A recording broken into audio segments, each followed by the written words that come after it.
So here we are, the new ride.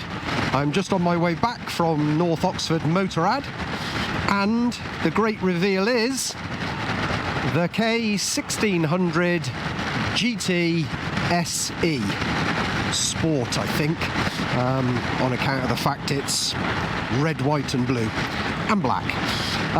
So there it is, that's the change from the GS.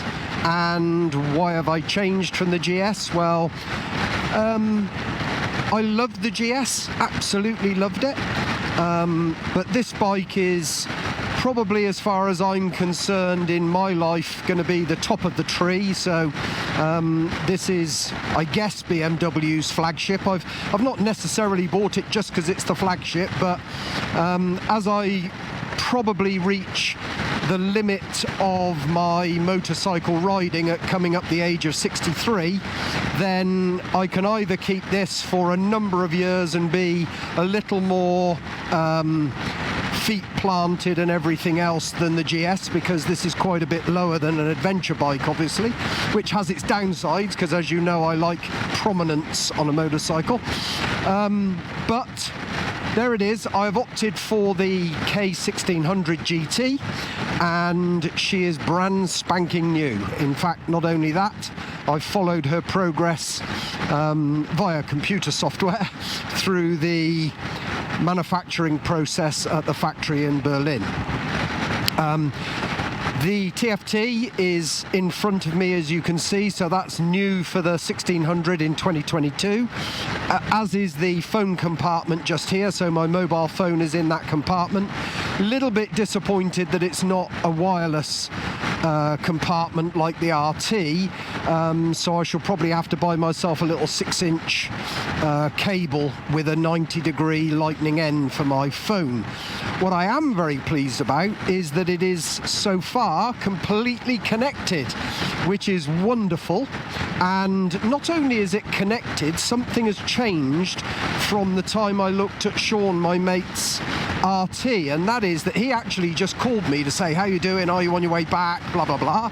Very excited about bikes that we each buy, and while he was on the phone, my coloured map stayed up, and previously I was led to believe that when somebody phones you, the wireless connection, which is what gives you the coloured map, drops, and you drop back to a Bluetooth connection, which just gives you the turn-by-turn map on this side, a little bit similar to you get on the GS, until the phone is hung up, and then it'll return to what they call map view. And that was in fact the problem on Sean's RT, is that sometimes when he hung up from a call, it wouldn't go back to the coloured map. At the moment, no more wood to touch, as we say. It's worked absolutely fine. Anyway, I've got a lot of excitement to do when I get home, because we need to just find all of the features that the bike has, because obviously we don't want to read the manual, because that's something guys just don't do. What I have got on this is the new Audio 2.0. So the bike actually comes, I specified the bike pretty much as standard. The GT SE comes with, I think it's the touring pack, or it might come with the comfort pack. I'll put it on a thing up the top of the screen here somewhere, but whichever pack it comes with, I did purchase the other pack that was available, and that gave me the Audio 2 with radio. So I have the radio, the DAB radio on this unit, that also comes through the speakers and everything else. So we will have a play with that a little bit later. I doubt I shall use it very much, if I'm perfectly honest, because it's one of those things I find a little bit obtrusive, you know, going through a town or village with your speakers on full blast on your radio. But anyway, we will see how that one works. It is a fully loaded machine, pretty much. I even have floor lighting, which I would have said was a pretty naff additional item onto the bike. But two things. One, it was only 80 quid. 80 quid being a very cheap option on a BMW.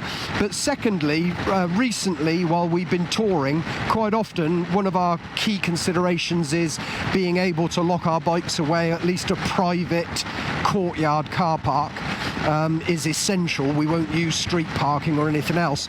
And more on the continent, what we find is that actually they have quite a lot of underground parking, and when you're underground, actually having the top box light and having underfloor lighting, or at least floor lighting on the bike, may well be useful.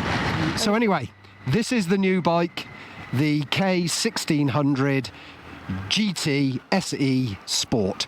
Hope you like it, and hope you like this video. If you do, maybe you want to subscribe, press the button for notifications so that you'll get the new videos when I post them. Certainly maybe the one of this in a week or two's time when I've ridden it for a little while, got it up perhaps to first service mileage.